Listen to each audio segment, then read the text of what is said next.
Vamos a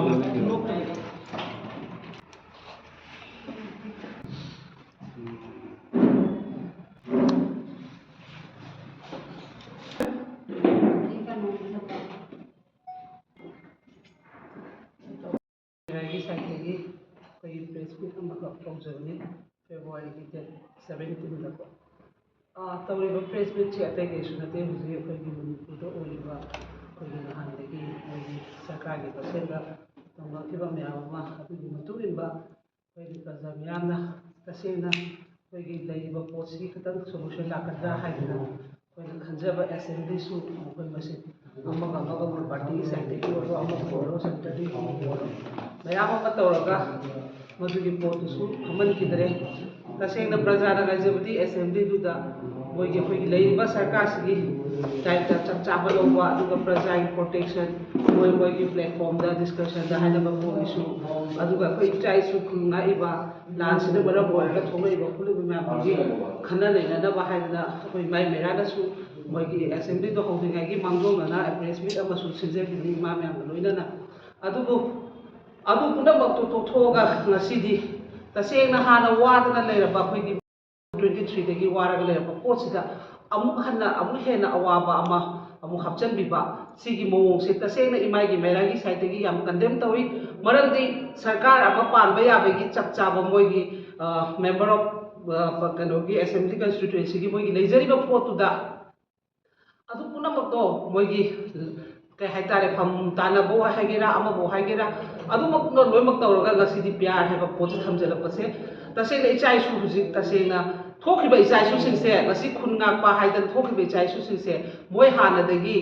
थोलक अमत नतेब मे 3 तौखिबा लांदुना मरम ओइरगा Moyna अखोय defence तौदबा याजे कुकीसिंगने attack तौरबा central force लाइबसनेसु चप चाबा फिरेप तौबो ngamdrabadina हाइदना खुनसे ngaktaba yade haibagi damakta thokiba iramdamse kandaba yade haibe damakta thokiba poto ngasi pyar haiba laiba pofamsina awaba mayam ama thengnare aduna ngasi akoina ngasi haijagadabasu akoigi sengna haibada assembly destroy tawbasu nate hauji se moigi kenoda tha animuki khara keno thambani hare extend tawraga adubu sigi extend tawraga thamibe marum sida aigi ichaisu aikoigi leiniba icha ima ibel khul ngapchariba mayam sigi fibam yengbiyoba तसेंग नोई नोई drama है अखोई honourable CM हूँ farmer होइख्रे मासु तसेंग नुंगाइतब पोएब अखोइना मतम अमदा माना तसेंग फमजे थादोकनी हाइबा मतमदा प्रजा मियामना थादोकप यारोय Sumba situation सिदा सुमाय थमब यारोय हाइदना मिपुंग खुदिमक लेबा अखोइगी चंगबा यादब जगह मागी कन बंगलो ममांगदा तौदना मयाम अमा होनागिबा पोतो अदुगा असुक लुरबा था कुमाथोय कुनिथोय चंगजलबा स्टेप सिदना माना बोई चनौरे विक्टिम सेंटर हाइना चेनरे लास्ट आवर डेट 8 मादा चार्टर फ्लाइट तोंगा चखरगा नोंगाला कांदा मोखोई खोंगुरोय तमगुरोयबा पोरागा आई रिजाइन तौरे हाबा पोतुदी तसेंग प्रजाना साउनिंगेबा मरमदी बैकअप प्लान थमगदबनेबा आई अमा चक्की तारगसु अतोप अमा थमबगी पोरम यालमगा चक्कदबनेबा चतारगसु अदु नत्रगसु थोलप मतमदुदा ए आई दिनो सेंटर ना हायगा आई कनोसे पोसे का एगी मिनिस्टर से होइगे बनते आई की सीएम से होइगे बनते अदुना मरम होइगा आई प्रेस ब्रीफिंग अमा पिरमगनी अदुगी मतुंग इबा आई पोसे थादोकदबने हाइगदबनेबा अदु सुंगन नतदना पुनम मानरगा को पार्टी प्रेसिडेंट सुंगारे करिगी पार्टी हुजी पार्टी की मथौरा हुजी करी नो तो बिरिबे मैमसे फम्मी पुनम तो सिगी लेरिबा प्रजासना थागतकीबने हबसु नो काउस कई नो मतम लेबा की तो कोना आया लापा सेंटर की याथंग बस कई नोबा नोगी प्राइम मिनिस्टर दुना ला थागतकीबा नोगी होम मिनिस्टर दुना ला थागतकीबा बोतो अखोय मैम कन बिनि हातन को फिगी नथ्रो ला सुमेन थोले सरकार पाइन लाजन हेदा दुगा नोइन गसी तमरी पोच करी रोबा सिमा होंगरी ब्राबा अखोय से करी मोइन उगे प्रजा मियान से करी मोइन उगे बा जिवागी मतंगदा माना माइगी के लोदो चीफ मिनिस्टर की फम तो थादोम दाइदा माइगी बैकअप प्लान थममी दुनेबा प्रजा मियान ला होमी दुनेबा अमु सुमाय पर्सनल प्रॉब्लम दा थेंगना के हाति मोइ थेंगना बया बदो आई सुमो म तौरे दुना हाइदा थादम की मतुंग दा नुसिबिरगदी थागपियो ताहोदब्रो एमिली मनित ओने ने खंबा तौरिबा सिचुएशन करी नो खंबिस करी मरगी नोबा होजिक सुमक ता सुनै नदा हादि खोइ गाइगे गाइबनि मै मेराना दे ना ने रिजाइन तौरे दे असेंबली तो बदम पोतो अदुस तो हंदना होनरे करी नो खंबि नि पोसे नो पार्टी मसे नतरो डबल सरकार नतरो समी पात्रा बदना लागा प्रेसिडेंट पोतो लगी या तो पोतो खोइ गसी पोतो लेबि जाइब्राबा सिचुएशन के खंग के मामा डायरेक्ट चप्रा बयुम दहन के है प्रेस मीडिया की मतुंगिदा सिकरी नो मखोय सुम सेंटर तौ लगी से है मसी बौता अखोय ना थागत की मीनिंग मतनी नोय नोय सिंदो नन केंद्र दुना प्रजा मियाम दुना थागत की नोय कावरब्राबा गसी इचाई सु करी नो तौ बिरिसे अखोय नि ममा ममंग दे है बदला को दुनी इचाई सु सो बेर गसी मोय ना कोलोम पाइ के खुद नो मोय पाइ के थांग पाइ के होने कना ना थोक के मतो पुनो मतो मधु खनबियु वखल पुना खनबियु वीक अमसगी मनुंगदा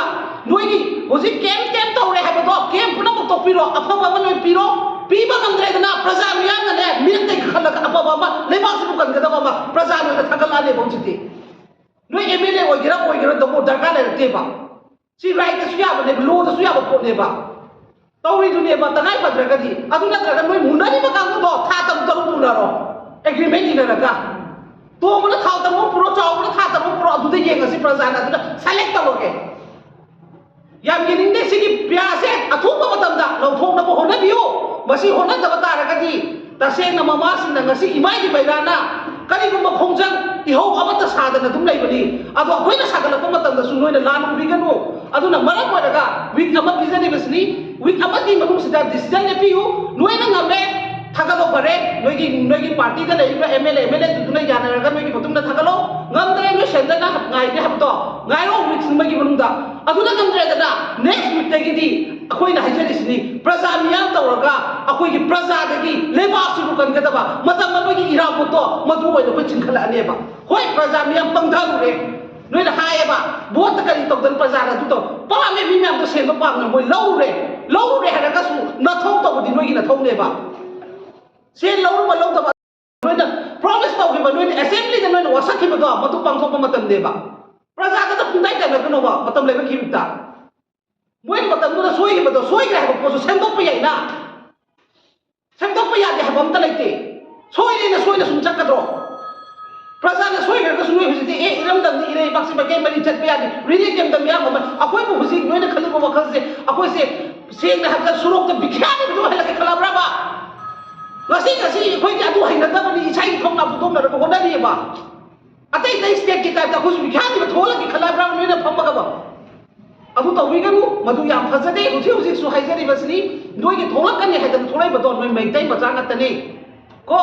मी ममांगे काइजे नोइना गसी मुनरी बन नोइना गसी मुनदे हाइगे हारा सु प्रजा ने मुनरे ने लैरे अदो नोइ मैतै मचा दे मैतै मचा अतै फुरुकी यकारक पदुदी नोइना डिसाइड अब तब मतम स्टैंड तो गदौ गातने अतोपदि खनि काइजे गांगदबा मरमदि नोइना यूनिटी ओइदबनिना फरे अमदुदि माइगी पर्सनल प्रॉब्लम ओइगद्रा सेंटर ने यादब ओइगद्रा थोखरे फरेबा अदु थोबमदाइ द माइगी सु वीकनेस पॉइंट म्याम अमदि लेबा मई से चाकप याब चाहलमगा थाकु माथुकुनि तो तौरमगा लास्ट सेंटर की बवादी ताबा माना नामु रिजाइन तौगे हाबा मतमदना करि दवैगी प्रजा म्याम खंगले अदु हंदक चुप चाक तौबिना करिगी इजाइ सु मथुमगी विजन लोइ मांग तारे सोरोक त बिख्यानि बेगे बिबम यौदुरे गोय इपाइ पुना सुमाना थममरो अखोइ बोके स्टेज थमम से करम फिबम त थमोगे इपाइ पुना मयाम थिंगना थमम नत्रो गसी दे अखोइ न तिलु मदुना गसी तु मिनाइ बिसेन के टाइप होनर मतम सिदा लोइना गसी बौ त मोइ येंग लै कैनो मदु तौबिगनो आइखोइ न हाइजनि सिनि 1 वीक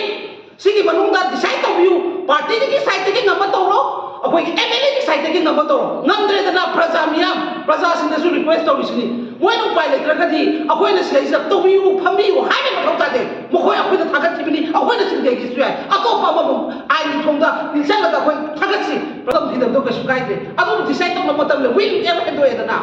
सिमौ त केम तौन ल हाइदे फॉरेन ने मोदी लागा खंदुनि लिदना नम लाउदाइने मीडिया दा थोपम गांगी ऑन ग्राउंड दा थोपम तौबि करिनुबा मधु तौबिगनु अखोइ दि साउसु साउरे हंदि साउरे सिदा तौनिं बसु तौरो हाइदा निमसिति येंना बने खरबसु बले जाय दा मते अखोइ दि सीरा बो की दे हाबो फोटो हारकनि एनी थोरक सनु एमएलए खुदिमक आइवोन येंना बो गिसु ओ केम गाइदे मरम दि चाइ सु वारे कोलोम पाइगे फोटो मसि नोइ पाइगे रोइना ने हाबो रोइ खावनोबा अदुना मसिना मरम वरगा हाइजरि सिनि अथुबा मतम मसि डिसाइड तौबियु इमाइगी बैराना तौरक तारगदि तसेन नोइना सु वरक कनो हाबदुनि प्रजा मियाम खोमगा अतंबगी दमगदा इरावर अमा पिन ओन पुथोनेबा नोइ पुथोबदो याद्रबनिना अनो इरावर पुथोनो पुनरगने बोसु आई आर के सुनीता ꯁꯦꯀ꯭ꯔꯦꯇꯔꯤ ꯑꯃ ꯑꯣꯏꯅ ꯀꯔꯤꯒꯨꯝꯕ ꯈꯔꯗꯪꯒ ꯑꯃꯨꯛ ꯐꯣꯡꯗꯣꯛꯆꯒꯦ ꯑꯩꯈꯣꯏ ꯍꯧꯖꯤꯛ ꯋꯥꯔꯦ ꯍꯥꯏꯕꯗꯤ ꯍꯥꯏꯍꯩꯗꯦ ꯑꯃꯁꯨꯡ ꯍꯧꯖꯤꯛ ꯄꯥꯟꯕꯤꯔꯤꯕ ꯁꯔꯀꯥꯔꯁꯤ ꯑꯩꯈꯣꯏ ꯈꯨꯕꯤꯁꯤꯗꯒꯤ ꯀꯥꯈꯤꯕ ꯏꯄꯥ ꯏꯗꯣꯟ ꯏꯆꯤꯟ ꯏꯅꯥꯎ ꯑꯩꯈꯣꯏꯅ ꯉꯥꯡꯕ ꯌꯥꯗꯕ ꯃꯐꯝ ꯆꯪꯕ ꯌꯥꯗꯕ ꯃꯐꯝꯗꯣ ꯃꯣꯏꯕꯨ ꯔꯤꯄ꯭ꯔꯖꯦꯟꯇꯦꯇꯤꯚ ꯑꯣꯏꯅ ꯊꯥꯒꯠꯂꯒ ꯃꯣꯏꯅ ꯇꯧꯔꯨꯅꯕꯅ ꯆꯪꯈꯤꯕꯅꯤ ꯑꯗꯨꯕꯨ ꯆꯤꯔꯕ ꯇꯟꯖꯥꯗ ꯃꯩ ꯍꯧꯅ ꯂꯥꯟ ꯍꯧꯔꯛꯑꯕ ꯆꯤꯔꯕ ꯇꯟꯖꯥꯗ ꯃꯥꯏ ꯂꯩꯔꯒ ꯑꯩꯈꯣꯏꯕꯨꯅ ꯃꯅꯨꯡꯗ ꯂꯪꯁꯤꯜꯂꯝꯕꯒ ꯆꯠꯄꯤꯒꯗꯧꯕ ꯏꯄꯥ ꯏꯗꯣꯟ ꯏꯄꯥ ꯑꯃ ꯁꯤꯈ꯭ꯔꯁꯨ ꯏꯈꯨꯔꯥꯗꯨꯅ ꯏꯄꯥ ꯏꯃꯧ ꯁꯤꯟꯕꯤꯔꯛꯑꯣ ꯄ꯭ꯔꯃꯥꯟ ꯑꯣꯏꯅ ꯍꯥꯏꯔꯗ ꯍꯧꯖꯤꯛ ꯃꯧꯏ ꯂꯩꯔꯤꯕ ꯃꯌꯥꯝꯁꯤꯅ ꯑꯩꯅ ꯅꯪꯅ ꯉꯝꯗ꯭ꯔꯒꯁꯨ ꯑꯩꯅ ꯉꯝꯃꯤ ꯑꯩꯒꯤ ꯂꯩꯕꯥꯛꯇꯤ ꯑꯩꯅ ꯀꯟꯒꯅꯤ ꯍꯥꯏꯔꯒ ꯊꯣꯛꯄꯤꯔꯛꯑꯣ ꯏꯃꯥꯒꯤ ꯃꯩꯔꯥꯅ ꯍꯧꯖꯤꯛ ꯑꯩꯈꯣꯏ ꯃꯇꯝ ꯄꯤꯖꯔꯤꯕ ꯃꯇꯝꯁꯦ 1 weekꯁꯦ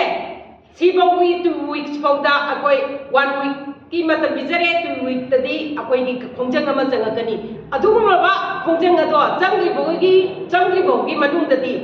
ꯏꯃꯥꯒꯤ ꯃꯩꯔꯥꯅ ꯀꯔꯤꯒꯨꯝꯕ ꯑꯩꯈꯣꯏꯒꯤ ꯂꯩꯕꯥꯛꯀꯤ ꯏꯍꯧ ꯏꯔꯥꯡ ꯑꯃꯠꯇꯗ ꯑꯩꯈꯣꯏ ꯁꯔꯨꯛ ꯌꯥꯖꯔꯣꯏ ꯑꯗꯨꯕꯨ ꯏꯔꯥꯡ ꯁꯥꯒꯠꯆꯔꯣꯏ ꯑꯗꯨꯕꯨ ꯂꯩꯕꯥꯛꯁꯤꯗ ꯏꯆꯥ ꯏꯁꯨꯒꯤ ꯄ꯭ꯔꯁꯤꯗꯦꯟ ꯂꯥꯛꯄꯅ ꯃꯔꯝ ꯑꯣꯏꯗꯅ ꯆꯤꯡꯈꯣꯡ ꯆꯤꯡꯌꯥꯗ ꯂꯩꯔꯤꯕ ꯂꯥꯟꯁꯤꯕꯨ ꯌꯥꯎꯅꯤꯡꯗꯕ ꯃꯥꯒ WT ꯌꯣꯟꯕ ꯑꯣꯏꯔꯁꯨ ꯌꯨꯝ ꯁꯥꯕ ꯑꯣꯏꯔꯁꯨ ꯃꯥꯒꯤ ꯇ꯭ꯔꯦꯗꯇ ꯆꯠꯆꯒꯗꯕ ꯏꯆꯥꯁꯤꯡꯁꯦ ꯃꯦꯒꯤ date 3 ꯁꯤꯗꯒꯤ ꯂꯥꯟꯃꯤ ꯑꯃꯃꯝ ꯑꯣꯏꯈ꯭ꯔꯕ ꯑꯁꯤꯒꯨꯝꯕ ꯏꯆꯥꯁꯤꯡꯁꯦ ꯐꯥ ꯄꯨꯟꯗꯅ ꯇꯧꯔꯛꯏꯕ ꯃꯌꯥꯝ ꯑꯁꯦ ꯑꯁꯤꯒꯨꯝꯕ ꯐꯠꯇꯕ ꯊꯧꯗꯣꯛ ꯊꯣꯛꯂꯛꯑꯒꯗꯤ ꯑꯩꯈꯣꯏ ꯆꯣꯡꯊꯣꯛꯑꯒ ꯌꯥꯎꯖꯒꯅꯤ ꯑꯗꯨꯕꯨ ꯁꯔꯀꯥꯔꯁꯤꯒꯤ ꯃꯊꯛꯇ ꯅꯠꯇ꯭ꯔꯒ ꯂꯩꯔꯤꯕ MLA ꯃꯟꯇ꯭ꯔꯤ ꯃꯟꯗꯣꯟꯁꯤꯡꯒꯤ ꯃꯊꯛꯇ ꯑꯩꯈꯣꯏ ꯃꯇꯝ ꯈꯔꯁꯦ ꯀꯔꯤꯝꯇ ꯈꯣꯡꯖꯪ ꯆꯪꯁꯤꯟꯗꯅ ꯌꯦꯡꯉꯒ ꯑꯩꯈꯣꯏꯅ ꯊꯥꯖꯔꯤꯕ ꯃꯇꯝꯁꯤꯐꯥꯎꯗꯤ ꯑꯩꯈꯣꯏ ꯇꯨꯃꯤꯟꯅ ꯂꯩꯖꯒꯅꯤ ꯍꯥꯏꯅ ꯄ꯭ꯔꯦꯁꯀꯤ ꯃꯇꯦꯡ ꯂꯧꯔꯒ ꯐꯣꯡꯗꯣꯛꯆꯔꯤ